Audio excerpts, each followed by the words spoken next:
Hello जी, अस्सलाम वालेकुम, welcome to the important market update. CPI का जो डेटा है वो हमारे पास काफ़ी ज़्यादा अच्छा है, लेकिन फिर भी मार्केट हमारे पास जो है वो डंप करी है, क्योंकि एक्सपेक्टेड जो था वो 3% था और आया कितना 2.9।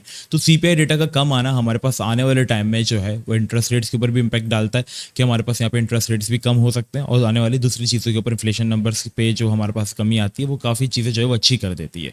तो ये हमारे पास तो गुड साइन है। तो मार्केट गिर क्यों रही है? तो इसके पीछे काफ़ी बड़ा रीज़न है, दैट इज कि हमारे पास मार्केट ऑलरेडी जो थी वो परफॉर्म कर चुकी थी, पहले पंप हो चुकी थी, क्योंकि मार्केट जब ऑलरेडी एक मूव दे चुकी होती है तब उस न्यूज़ पे वो मूव नहीं आती है। ठीक है, तो रूमर्स के ऊपर आपने बाय करना होता है, न्यूज़ के ऊपर आपने सेल करना होता है। सेम आपने देखा जब हिजबुल्लाह ईरान के मसले चल रहे थे, मार्केट हमारे पास यहाँ से डंप होने स्टार्ट हुई, और जब हिजबुल्लाह ने एक्चुअली इसराइल के ऊपर अटैक जब वो कर दिया, सॉरी ईरान नहीं, हिजबुल्लाह ने जब इसराइल के ऊपर अटैक कर दिया ऑफिशियली, यहाँ पे मिसाइल्स जब वो फायर किए, तब यहाँ पर मार्केट में कोई इंपैक्ट नहीं आया। क्यों? क्योंकि मार्केट ऑलरेडी अपना रिएक्शन जो थी वो दे चुकी थी। बट अब यहाँ पे क्या सिनेरियो, देखो ये चीज़ हम आपको ऑलरेडी व्हाट्सएप चैनल पर बता चुके थे कि जब तक 62,500 का ब्रेकआउट नहीं करता मैं एंट्री नहीं बनाऊंगा, या 56,500 पर नहीं आ जाता मैं जब तक कोई एंट्री नहीं बनाऊंगा। इसके पीछे क्या रीजन है, इससे पहले मैं सबको बता दूं कि व्हाट्सएप चैनल मस्ट ज्वाइन कर लो, या सबके लिए इंपॉर्टेंट है, क्योंकि फ्री सिग्नल सारी चीज़ें मैं यहीं पे आप लोगों को अपडेट देता हूं, तो नीचे आपको लिंक मिल जाएगा। इसके अलावा हमारा 14 अगस्त का जो डिस्काउंट है वो लाइव चल रहा है, अभी 3 घंटे बाद ये एंड हो जाएगा। तो मंथली फीस को हमने $20 थी, उसको हमने $14 किया है जस्ट फॉर दिस मंथ, और 1 ईयर की फीस हमारी 170 थी, जिसको हमने $40 की है।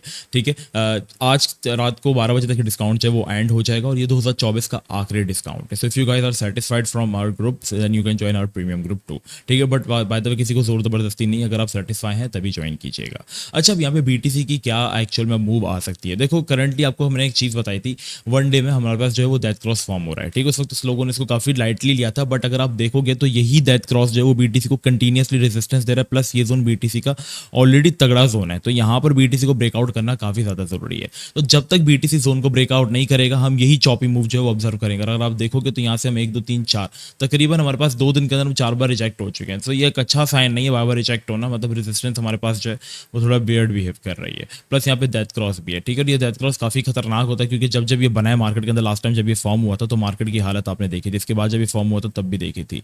ठीक है, तो यहाँ पर ये थोड़ा सा जो वो वियर्ड सिनेरियो है हमारे पास, तो ज़्यादा पागल मत होना, मून बॉय नहीं बनना कि मार्केट अब 70-80 पर जाएगी।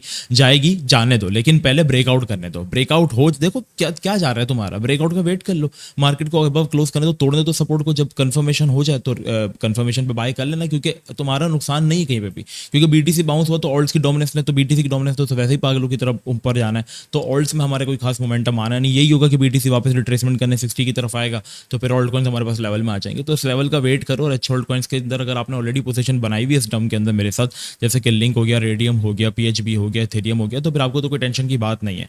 मैं देखो करंटली क्या कर रहा हूँ, मैं आपको पता है स्कैल्पिंग तो कर रहा हूँ। ठीक है, अभी या तो बीटीसी हमारे पास ब्रेकआउट कर दे तो हम कोई स्विंग बनाएंगे, मतलब बड़ी ट्रेड जो चलती है जो 1 हफ्ते तक 2 हफ्ते तक चलती है, या तो बीटीसी अपने इन रीजन के अंदर आ जाए 56,500 से लेकर $54,000 तक। इन रीजन के अंदर अगर आता है तो ये हमारे पास एक एक्यूमुलेशन जोन है जहां पर हम उठा सकते हैं। तो या तो ब्रेकआउट करे ऊपर की तरफ तो हम रिट्रीट टेस्ट पे बाय कर लेंगे, बट या तो बीटीसी नीचे की तरफ आए प्रॉपर्ली तो हम यहाँ पर बाय कर लेंगे। अदरवाइज मैं यहाँ पर कोई स्विंग ट्रेड नहीं बना रहा।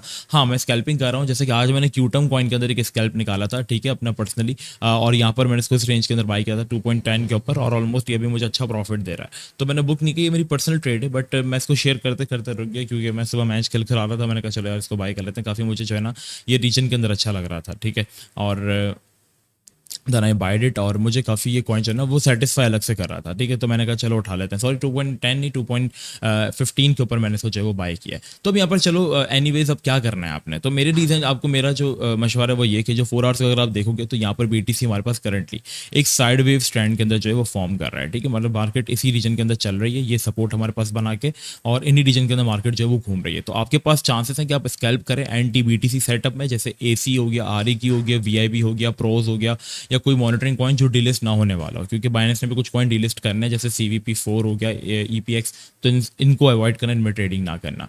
बीटीसी डोमिनेंस के बारे में अगर हम बात करें so it's on important support zone, क्योंकि अगर यहाँ से अगर बीटीसी की जो डोमिनेंस है वो यहाँ से बाउंस हुई ना तो यहाँ पर ऑल्ट्स के लिए मसला हो सकता है। ठीक है, तो वी वांट कि एटलीस्ट ये सपोर्ट हमारे पास ब्रेक डाउन हो जाए लाइक 56.80, ताकि हम अगर 56 तक भी जाते हैं तो हमारे पास ऑल्ट्स में एक अच्छा मोमेंटम आ जाए। बट अगर ये नहीं हुआ तो मार्केट यहाँ से पम्प कर गई तो फिर यहाँ पे ऑल्ट्स की लंका लग जाएगी, जैसा कि हर बार होता हुआ आ रहा है। Same goes for the USDT dominance. USDT dominance ने हमारे पास एक ट्रेंड लाइन फॉर्म करी थी बट ब्रेक डाउन किया और हम समझ रहे थे कि लाओगे, लेकिन मैं सपोर्ट को के ऊपर कायम था कि मतलब सपोर्ट जोन जो होते हैं वो रीजन हमारे पास काफ़ी इंपॉर्टेंट होता है। तो क्या वो एक्जैक्टली यहीं से बाउंस है बट अभी रिटेस्ट करी, तो मे बी पॉसिबल यहाँ से बीटीसी हमारे पास एक ऊपर की तरफ वापस सफ़र करेगा एंड 60,500 तक इन रीजन्स तक जाएगा, जिसमें आप एक कोई छोटे ऑल्ट्स के अंदर स्कैल्प निकाल लो।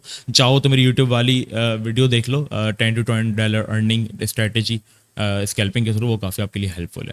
तो बस यही मार्केट के अंदर करंटली अपडेट है। डॉग्स की बाय द वे काफ़ी लोग मुझसे पूछे, तो देखो डॉग्स का ये सीन है कि डॉग्स की लिस्टिंग का जो आप लोग कह रहे हैं ना, वो अभी नहीं है, वो 20 अगस्त को होगी। इससे पहले हम लोग यहाँ पर इसकी क्लेम वगैरह की क्या सीन होता है वो मैं व्हाट्सएप चैनल पर बता दूंगा। सो चल, और मिलते हैं नेक्स्ट वीडियो में। अपना बहुत ही ज़्यादा ख्याल रखना, जब तक के लिए अस्सलाम वालेकुम वरहमतुल्लाह। व्हाट्सएप चैनल मस्त ज्वाइन कर लेना। ओके।